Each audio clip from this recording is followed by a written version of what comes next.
যৌথ ফ্যামিলি নাটকটির ৩১তম পর্ব নিয়ে চলে আসলাম জান্নাতের মা ও বাবা আসলো তনুদের ঘরে জান্নাত ও তনুর বিয়ের বিষয়ে আলোচনা করার জন্য। তারপরে জোহরি কাকা তনুর বাবাকে জিজ্ঞেস করলো, মেজো ভাই তনু কোথায়? তনুকে যে দেখতে পাচ্ছি না। তখন তনুকে ডাক দিল তনুর বাবা। তারপরে জান্নাতের মা ও জান্নাতের বাবা বলল, তনু ও জান্নাত দুজনকে পছন্দ করে। মেজো ভাই মেজো ভাবি ওদের বিয়ের জন্য কথা বলার জন্য আমরা আসছি। এই কথাটা শুনি তনুকে তনুর মা জিজ্ঞেস করলো, কিরে তনু সত্যি কথা? তখন তনু বলল, না মা, আমার জান্নাতের সাথে কোনো সম্পর্ক নাই।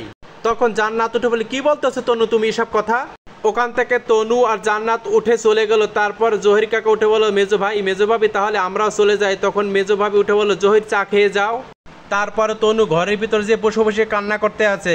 এদিকে জান্নাত উঠান দিয়ে যাচ্ছে আর কান্না করতে আছে। তনু জানলা দিয়ে তাকিয়ে আছে জান্নাতের দিকে। এদিকে জান্নাত ঘরের ভিতর ঢুকে সবকিছু ভেঙে ফেলতে আছে এবং বসে বসে খাটের উপর কান্না করতে আছে। জান্নাতের পিছু পিছু জান্নাতের মাও চলে আসলো এবং খাটের উপরে বসে বসে জান্নাতকে বুঝাচ্ছে, মা তুই ওকে ভুলে যা। তারপরে জান্নাতের মা উঠানে নেমে তনুর বাবা মাকে ইচ্ছা মতো গালি দিচ্ছে। তারপরে জান্নাতের বাবা নেমে জান্নাতের মাকে বলতেছে, আহ তুমি কি করতেছো? আমাদের একটি মান সম্মান আছে না। এদিকে সোহাগের বাবা মা বলতে আছে, কিরে জবা কাকে গালি দিচ্ছিস? তখন জবা উঠে বলল যে যাকে দিচ্ছিস সে ঠিকই বুঝতে পারছে। এদিকে জানলা দিয়ে তাকিয়ে তাকে ছোট কাকের গালাগালি শুনতে আছে তনু এবং তারপরে জানলাটি আটকিয়ে দিল।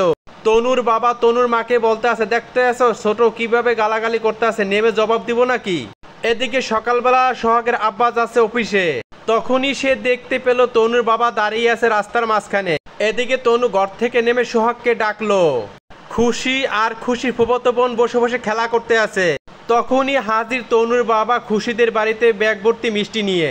তারপরে খুশির ফুপু খুশিকে ও তার ফুফাতো বোনকে ঘরের ভিতরে পাঠালো চা আনতে। এদিকে খুশির ফুপু তনুর বাবাকে বলতে আছে, আপনার সাথে কথা আছে খুশির, যত আমাকে খুশি করবেন তত আপনি খুশি হবেন। তখন তনুর বাবা উঠে বলল, কাল সকালে ব্যাংক খোলার সাথে সাথেই আপনাকে খুশি করা হবে। এদিকে সকালবেলা সোহাগের মা জান্নাতের মাকে বলতে আছে, কি রে ছোট কি হয়েছে? সকালবেলা রাগারাগি করতে আছিস কেন? কি হয়েছে? তখন বলছে, বড় ভাবি যাকে বলতে আছি সে টের পাইছে। তখন সোহাগের মা উঠে বলল, আমাগো জবাগো যে কষ্ট দিচ্ছে আমিও তার বরদাওয়া দিই, আল্লাহ যেন তার বিচার করে। এই কথা শোনার সাথে সাথে তখন তনুর মা আর তন্নি চলে আসলো। কিরে জবা কি হয়েছে? তোর যে ক্ষতি করছে তার বিচার আল্লাহ করে যেন আমিও বলে দিলাম। এরই মধ্যে সোহাগ তনু ও জান্নাতের দাদি চলে আসলো। আহ বৌমা তোমরা কি শুরু করছো সাত সকালবেলা, থামো তো। তারপরে সোহাগ তনু ও তার বন্ধুরা মিলে গাছের নিচে বসে আড্ডা মারতেছে কিভাবে বাবরকে আটকানো যায়।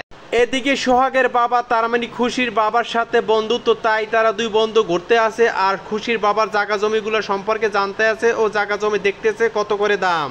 এদিকে সকালবেলা বাবর সাহেব নামলো ঘর থেকে এবং বাবরের মেয়ে আর বউ আসলো মার্কেট করে। খুশিদের বাড়িতে ঢুকলো। সোহাগের বাবা বসে বসে গল্প করতে আছে, চা খেতে আছে আর মিষ্টি খেতে আছে। তারপরে খুশির বাবা গল্প করে উঠে গেল। তখন খুশির ফুপু আর সোহাগের বাবা বসে গল্প করতে আছে, বড় ভাই আপনার খুশির খবর আছে, আমার দিকে একটু খেয়াল রাখেন।